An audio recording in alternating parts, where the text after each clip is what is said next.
Fala galera do Essa é Minha Cara, vamos começar mais um vídeo aqui de discografia comentada. Um vídeo que eu tava esperando, tava ansioso pra fazer, cara, porque é uma banda que tem muita coisa pra falar. Eles não têm uma discografia muito extensa, na verdade é uma discografia curta, até pelo tempo de banda, pelo tempo que a banda existe.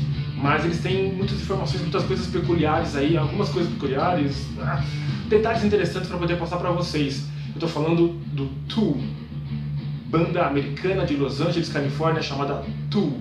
Não é todo mundo que conhece, é uma banda antiga, uma banda já considerada veterana, a gente pode dizer, embora eles estejam parados faz algum tempo, eu vou explicar isso lá mais pra frente, mas não é todo mundo que conhece, é uma banda que tem uma carreira um tanto quanto obscura. CD dos caras para achar é uma dificuldade, cara. Vou explicando mais ou menos cada CD que eu tenho aqui, explicando mais ou menos como eu consegui comprar e tal, porque não é uma banda fácil de entrada, muito tranquila no mainstream, entendeu? Já de terem vendido bastante cópias dos discos e tal, não é fácil acompanhar a carreira dos caras, não. Eu demorei para poder entender e começar a curtir para valer o som dos caras e para conseguir completar, vamos dizer, acho que dá para dizer que eu tenho uma coleção completa, quase completa deles, né? E para conseguir isso, tive que dar um certo ralo aí, gastar uma grana mais ou menos, tá? É a coisa do cara que é fã de música, da pessoa que é fã de música que quer ter as coisas, não é pra se mostrar, pelo amor de Deus, pra ostentar de jeito nenhum. É quem curte mesmo, gosta de ter ali, né, os discos da banda que gosta. Então, galera, como eu disse, começaram no final dos anos 80, eu já cheguei a pesquisar 88 e 90 como começo da banda, mas eu vou ficar com 90 mesmo, né, que o pessoal começou ali, o Maynard James Keenan, o vocalista, e o Adam Jones, o guitarrista da banda, tá, que começaram ali e tal, foram regimentando alguns caras e aí acabaram formando o Tool, que chegou a lançar uma demo em 91 chamada 72826, mas era saiu só em cassete, não tinha nada que existe, por exemplo, você possa comprar. Para achar isso aí, acho que é impossível para achar. O primeiro trabalho deles mesmo registrado, gravado assim, com qualidade, de forma que foi à venda para todo mundo, foi esse aqui, ó. Esse EP chamado Opiate, de 92. Tá? Então os caras começaram em 90, lançaram essa demozinha em 91, e esse EP Opiate em 92, que já é um descasso, cara. É lógico que os caras foram evoluindo, disco a disco e tudo mais, mas aqui você já vê uma banda com potencial incrível, um negócio absurdo. Em pouco tempo até de banda, se for ver, né, acho que fizeram um show, na verdade, pouco tempo, 2 anos parece pouco, assim, falando, né, 90 para 92.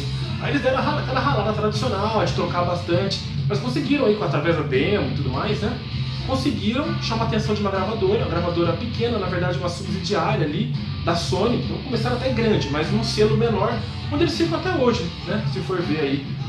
Eles estão até hoje, ainda nesse selo, eles transitaram por 2 selos, na verdade, subsidiários aí da Sony, né, se mantém até hoje, nunca foram para Sony de fato, ou mesmo para Epic, né, que é o selo um pouco mais de destaque da Sony, tá? Então, ó, 92, Opiate, tá?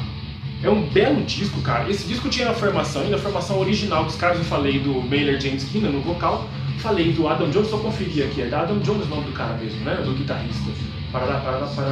Adam Jones, é isso mesmo, não falei bobagem não. Ali deles dois tem também o Danny Carey na bateria, e ali naquele momento tinha o Paul D'Amour, tá? No baixo. Esse EP mostra o quê? Uma banda que flerta com, vamos dizer, um rock já moderno. No momento que o grunge estava explodindo ali, você tinha alguma coisa de grunge, uma coisa de, para tentar comparar, alguma coisa como Soundgarden, mais ou menos ali. Um pouquinho de Smashing Pumpkins, talvez eu ouvi, eu tentei lembrar de algumas bandas que se assemelham para poder tentar dar uma noção para vocês. Então, Soundgarden pelos riffs mais pesados e às vezes cadenciados, assim eu diria. Smashing Pumpkins um pouco também por ser rock alternativo. Deixa eu ver se tem mais alguma banda que eu possa lembrar que se assemelha aí ao Tool. Eu não sei, eu acho que eu vou ficar por enquanto nessas aí. E com um certo groove. Os caras sempre tiveram um certo groove, isso foi se acentuando no decorrer dos discos, mas já sentia um certo groove, apesar do peso, tinha um certo groove aí, que você batia a cabeça, mas ao mesmo tempo dava pra dar uma chacoalhada. E nesse EP aqui, que os caras realmente tiveram um certo destaque, tem a música Sweat, Rush. Sweat eles tocam ainda de vez em quando, não é muito comum não. Part of Me, e tem 2 faixas ao vivo, Cold and Ugly, Jerk Off e Jerk Off, tá? 2 faixas ao vivo, e ainda a faixa título Opiate aqui pra encerrar. Então são 6 faixas, tá? Esse EP foi produzido pela Sylvia Massy uma produtora bacana, que eu não conhecia o trabalho dela, só fui conhecer o trabalho dela através de... quando eu fiquei sabendo que a banda brasileira Far From Alaska, a bandaça que tá bombando hoje, foi gravar um disco novo lá fora, lá na gringa, com a Sylvia Messi. Aí a Sylvia Messi estava produzindo o disco novo do Far From Alaska, ela que trabalhou com System of a Down, com Tu. Falei, caramba, é isso mesmo? Nunca tinha ouvido falar dela. Então, produtora de mão cheia mesmo, fez um trabalho excelente aqui nesse EP, que vamos dizer que é a estreia de um pouco mais de relevância, né, pro Tu, tá? Disco de 92, então EP Opiate. Um bom trabalho, mas como eu disse, né, a banda já tinha ali mais ou menos, era um estilo mais cru, tá? Como eu tava falando, perto do Soundgarden, né, para dizer um pouco mais aí, para fazer uma comparação. Então era um som mais cru. Tinha já uns arranjos bem elaborados, os caras não era aquela coisa assim, inocente, que tá começando, não. Os caras já eram técnicos o suficientes, todos eles instrumentistas muito técnicos, o suficiente para poder fazer um disco já com arranjos, músicas, né, com arranjos já bem elaborados, umas coisas mais intrincadas aí, com um pouco mais rápidas. Na época era mais cru, mas um pouco mais rápido, tá? Não tinha tanta cadência não, mas tinha de vez em quando. E depois desse disco, os caras conseguiram, já como tiveram um certo destaque, eles já conseguiram partir para o segundo álbum. Lógico, ainda por essa gravadora, né, por essa subsidiária, é a Zoo Entertainment e a Volcano, foram as subsidiárias dos selos que eles ficaram transitando durante a carreira. Volcano está até hoje. E o segundo disco dele, o primeiro disco deles, o disco realmente full, né, LP de estreia, realmente, esse aqui, ó. Esse discaço chamado Undertow. Beleza? Undertow, o disco de 93, então, que aí você já vê uma banda já querendo achar um pouco mais o seu estilo, querendo usar um pouco mais. Ainda é uma evolução natural do Opiate, nada muito mais rebuscado não, ainda segue aquele rock meio cru, alternativo, um pouco de stoner, talvez você ache um pouco, pelo fato de ser riffs pesados e com uma certa cadência, um pouco de stoner rock também a gente pode dizer, né? Podemos incluir nesse pacote aí. Então o Undertow foi um disco que então já levou os caras um pouco mais pra cima, de um jeito um pouco mais de um pouco mais de exposição, tanto é o disco vendeu quase 3 milhões de cópias, pra vocês terem uma noção como já foi grande a relevância dos caras desse disco aqui. O grande destaque é a faixa, o single Sober, música sensacional que às vezes abre o show dos caras até hoje, grande música mesmo. Tem Prison Sex, que eu acho bem bacana. É difícil destacar alguma, vou destacar algumas aqui. Crawl Away eu gosto bastante. Bottom é uma faixa 4, é uma faixa que tem uma participação nada mais nada menos do que do Henry Rollins, vocalista do Black Flag, lendário, banda de punk rock, e nessa época ele tinha a Rollins Band, a banda que ele montou depois do Black Flag, né? Ele faz um discurso ali no meio da faixa, bem bacana. Então é um dos coautores então, dessa letra aqui, dessa música, tá? Então além dessa tem também Swamp Song, a Undertow, faixa título também é demais, tá? Então é um descasso, a Fourth também, faixa 8, muito boa também. Então já é um descasso sensacional e que já deixa a marca de uma vez por todas aí do que é o Tu, né? Esse som pesado, já um pouco mais experimental, e com os vocais do Maynard James Keenan, é bom destacar. Os vocais dele ele altera o suave, uma coisa bem suave, né? Uma coisa que deixa uma marca muito forte, que eu acho que eu vou falar até várias vezes nesse vídeo aqui, que é um som meio hipnótico do Tu. Então os riffs, tanto de guitarra quanto de baixo, as linhas de baixo e a linha vocal do Maynard James Keenan deixa a coisa meio hipnótica. Você ouve ao mesmo tempo que você bate cabeça às vezes, dá pra dar aquela pirada. Olha, eu vou dizer que a maior parte do tempo você fica meio contemplativo, como eu costumo dizer aqui às vezes, dependendo da banda, contemplativo, viajando, pensando, porque a união desses elementos aí, do arranjo, da parte musical, instrumental, com o vocal do Maynard, cara, deixa um disco mesmo, deixa todos os discos na verdade, do Tu, dessa pegada meio hipnótica. Aqui ainda nem tanto, isso ainda ia evoluir mais para os próximos álbuns, tá? A gente está ouvindo aqui de trilha dos álbuns do Tu, que eu vou citar daqui a pouco, já até uma amostra do que eu vou falar mais pra frente. Músicas, muitos interlúdios, muitas faixas que são só efeitos, umas coisas que deixam a gente viajando, que intercalam entre uma faixa e outra, tá? Entre as faixas normais, né? Entre uma e outra aparecem esses interlúdios, essas coisas meio viajantes aqui, tá? Então, Undertow, de 93, tá? Descasso realmente dos caras aqui. que mais alguma coisa que tem pra poder falar? Ele foi gravado, uma coisa importantíssima pra falar desse disco. Ele foi gravado no Sound City Studios, cara. Estúdio lá onde o Nirvana gravou Nevermind. E outras tantas bandas gravaram discos lendários aí, que acabou até sendo um documentário. David Grohl fez um documentário sobre esse estúdio, né? Alguns anos depois. E é isso, cara. Sobre esse disco aqui, por enquanto não. Nesse momento, neste vídeo, é o que eu tenho pra falar de Undertow, disco de 93 do Tool, que olha, de novo produzido pela Sylvia Messi, hein? Eu sabia que tinha mais uma coisa pra falar. De novo produzido pela Sylvia Messi, de novo ela fez um belíssimo trabalho aqui e já foi levando o Tool à evolução. A evolução não foi nada radical, não. Você vai percebendo disco a disco que os caras vão evoluindo gradativamente, sem nada muito chocante, não, entendeu? E aí o que começa a aparecer? Intervalos entre um disco e o outro. Se um EP não tinha muitas faixas, é lógico, né? O EP vamos ter 4, 5, 6 a 8 faixas, vamos dizer assim. Então já tinha coisa acumulada, eles foram em 93 e conseguiram gravar um disco novo, que foi o Undertow e tudo, mas foram 3 anos até que saísse o próximo disco dos caras, o terceiro disco dos caras, que foi esse aqui, ó. Aqui já começa, inclusive um detalhe, é bom já eu dizer já, hein? Já começa a experimentação do Tool, mais evidente na parte do audiovisual, na união do áudio com o visual, a parte artística da embalagem dos discos, a forma que o Tool gosta de apresentar suas músicas já começa a aparecer de forma mais evidente nesse segundo álbum aqui, ó. Esse segundo álbum cheio dos caras, que é o Anima, ou Anima, não sei exatamente como se pronuncia, aqui, ó. Por que eu tô com a caixinha? Geralmente eu tiro o encarte, vocês estão vendo aqui, ó, dá pra perceber o efeito?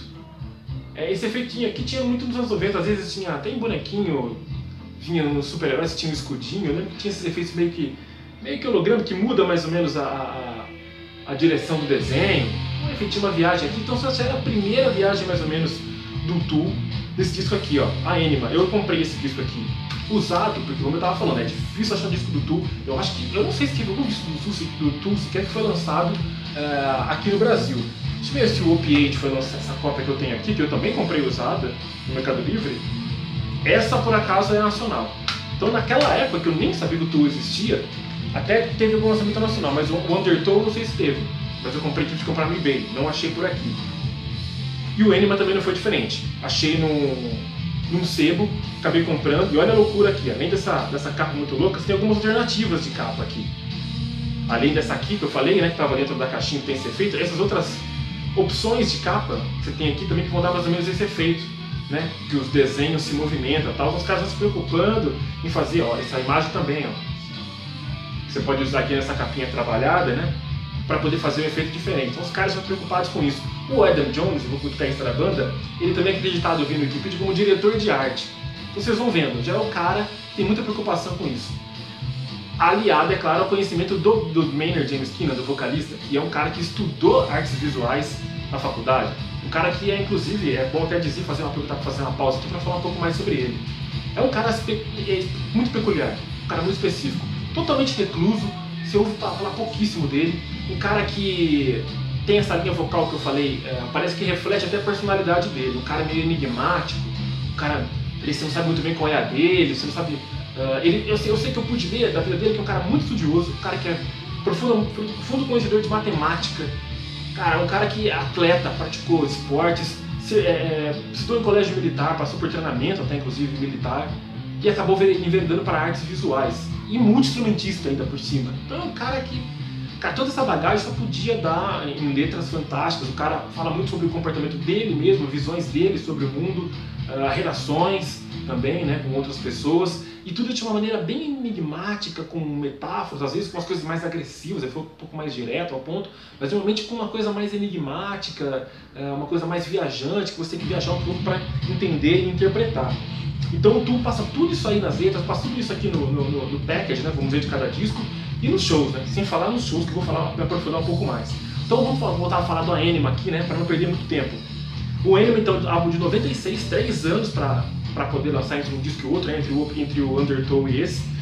O Anima já é um disco, ele pode ser considerado, se você for fazer uma pesquisa e tudo mais, como o álbum mais bem sucedido comercialmente do Tool.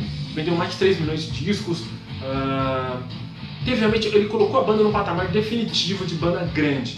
Apesar de ter esse som mais difícil, um som mais que não é nada mainstream, vamos dizer assim, eles conseguiram arregimentar uma quantidade muito grande de fãs. Então vendia mais de 3 milhões de discos, naquela época que vendia esses discos ainda, né, em grande quantidade. Então foi um grande feito para os caras que realmente conseguiram conquistar uma galera com esse estilo deles muito peculiar. Então nesse disco aqui, ó, Stinkfist, 46 and 2, faixa 5. Esse nome de faixa aqui é muito louco, né? Que a letra, eu não parei pra reparar nessa letra ainda, mas eu quero até depois ver com calma pra ver qual é. Hooker with a Penis, prostituta com pênis, cara.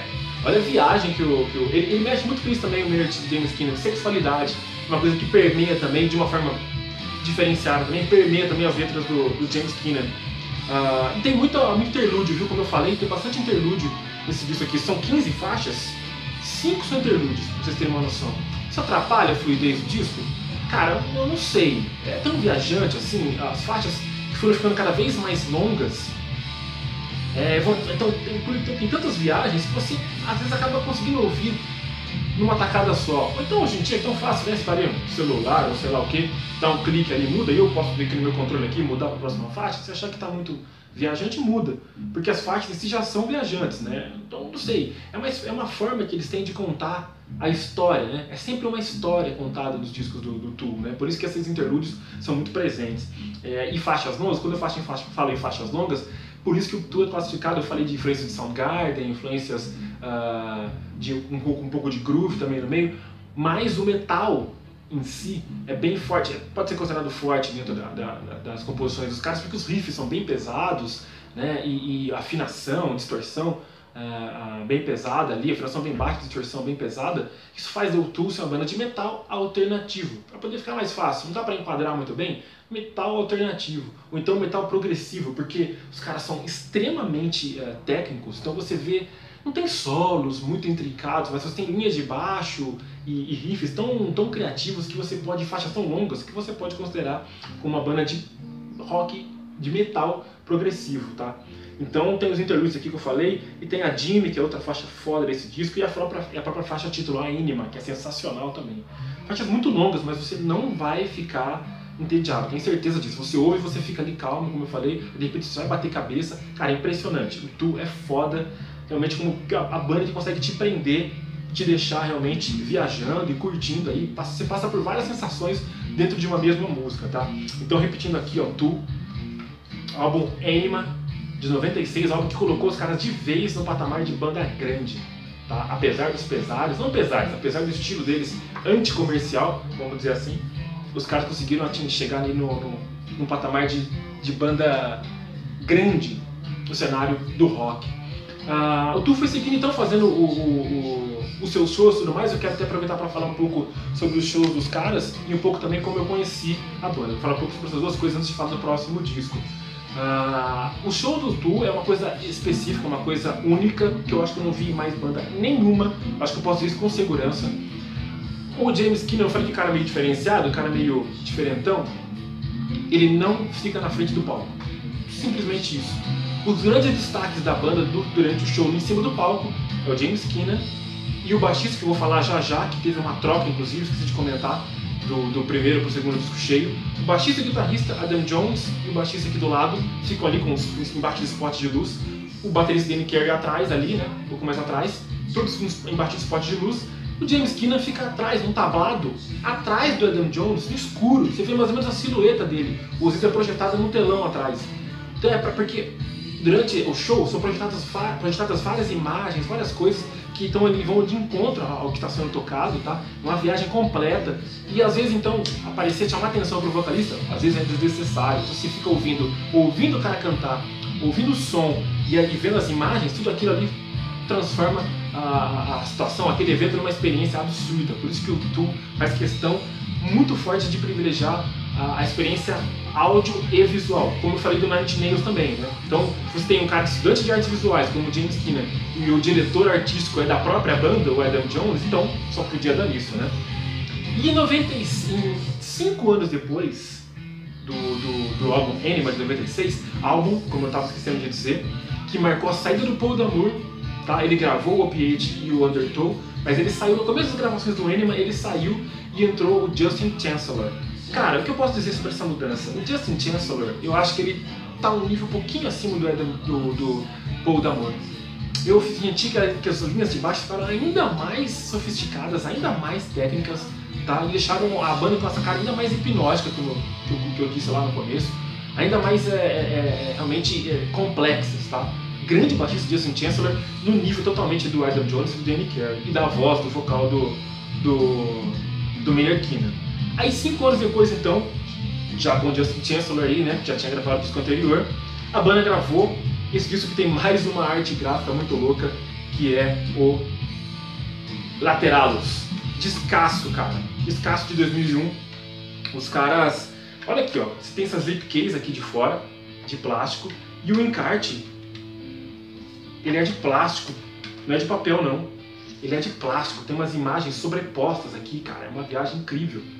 Você vai folheando aqui, ó, umas imagens do corpo humano, umas figuras, uns desenhos, é uma loucura total. Eu conheci a banda através desse disco, porque quando o Tu tinha lançado o disco de 96, o Anima, eu não tinha MTV ainda, então eu não via clipes, né? Aí em 2001 já tinha clipes, eu acompanhava a época do Riff, não era nem mais o Fúria, era o Riff MTV, programa lá de clipes de rock, não só de metal, e eu comecei a ver os clipes do Tu. Lógico, a parte de clipes do Tu não podia ser também menos sofisticada, né? Os caras viajavam nos clipes com efeitos incríveis, com umas ideias, umas histórias malucas, bonequinho de massa, animações, um negócio absurdo, ganharam vários prêmios por isso, né? Os clipes desse disco especificamente mostram muito bem isso. Então foi nessa época que eu conheci o Tu, mas eu não ouvi muito, eu ouvi e achava muito estranho, não estava muito evoluído, vamos dizer assim, né? Meu gosto estava muito evoluído, vamos dizer, para poder entender qual que era a parada do Tu. Então o que aconteceu? Passou batido. Aí eu ouvia de vez em quando, achava legal, mas achava muito viajante. Anos depois, num rolê, eu vi para comprar alguns discos do Tu numa loja. Falei, cara, quer saber? A tentação de estar numa loja diferente, né? Você vê bandas que compram CD de bandas que você não imaginava, mas acaba curtindo. Então aconteceu isso. Eu comprei o CD do Tu, o Lateralus, né? Isso era 2013 já. E aí que eu comecei a acompanhar a banda pra valer, de verdade, disco após disco. E por isso que eu acho que esse disco aqui é o meu favorito, tá? O Lateralus. Aqui tem faixas incríveis, tem a The Grudge, desde a abertura The Grudge, a Schism, que é uma linha de baixo absurda, que até frio na espinha quando você ouve, Parábola, outro single do disco, a faixa título Lateralus, Ticks and Leeches, enfim, é um descasso, cara, é um disco maravilhoso que eu gosto bastante e que ele não é tão bem sucedido comercialmente como o Anima, mas é um descasso, você pode ter certeza que é um descasso, um disco que você não vai se arrepender se ouvir, se começar por ele, não vai se arrepender não, e ele marca ainda mais a evolução que eu disse das faixas, no sentido de faixas mais hipnóticas, ainda mais com essa característica de metal, de rock progressivo, metal progressivo, faixas longas, continuam com as faixas longas, outros interlúdios também que fazem parte aí de cada faixa, tá? Seguindo então, para não perder tempo aí, para não acabar a bateria do celular também, vamos para o próximo disco do Tu, o último disco de estúdio lançado até então. Antes desse disco, de falar desse álbum, tem que lembrar que o Tu lançou um álbum ao vivo em 2000, tá? Que eu não consegui achar, é caríssimo para achar, é raríssimo e caríssimo se achar, por isso, né? É um álbum que tem algumas faixas, duplo, tem algumas faixas ao vivo no disco 1 e clipes no disco 2, tá? Chama Salival, saiu em 2000. E aqui, em 2001 saiu o Lateralus. 2006 que foi sair o último disco do Tu até então. Disco chamado 10,000 Days, disco que eu já falei aqui, quando eu falei lá no vídeo sobre a pergunta sobre a minha discografia, falei sobre isso aqui, como o disco que a embalagem mais interessante e tal. Não é à toa que esse disco ganhou o Grammy em 2006 por embalagem, pelo empacotamento, pelo pacote aqui, né? Que ele tem aquele lance das lupas, né? Que você enxerga a arte do encarte aqui através das lupas. Então um disco um pacote muito interessante, quase dizendo que o pacote é mais interessante que o conteúdo. Não, eu não vou dizer. O Tu mais uma vez mostrou aqui mais um disco foda, sensacional. Acho que mais experimental ainda que os anteriores, mais experimental de todos, isso é bom lembrar. Então eu acho não acho ele longe de ser um álbum ruim, é excelente. Mas eu prefiro Lateralus, prefiro Anima, tá? Com certeza. Mas tem faixas aqui incríveis, Vicarious, Jambi, The Pot, né, os singles do disco, de Rosetta Stone, uma faixa longa, muito boa também. Então esse disco aqui, ó, que eu já falei um pouco também no outro vídeo sobre as minhas novas aquisições, é um discaço então que saiu em 2001, é o último disco, 2006, é o último disco de estúdio até então do Tu, que acabou entrando em hiato, muito por conta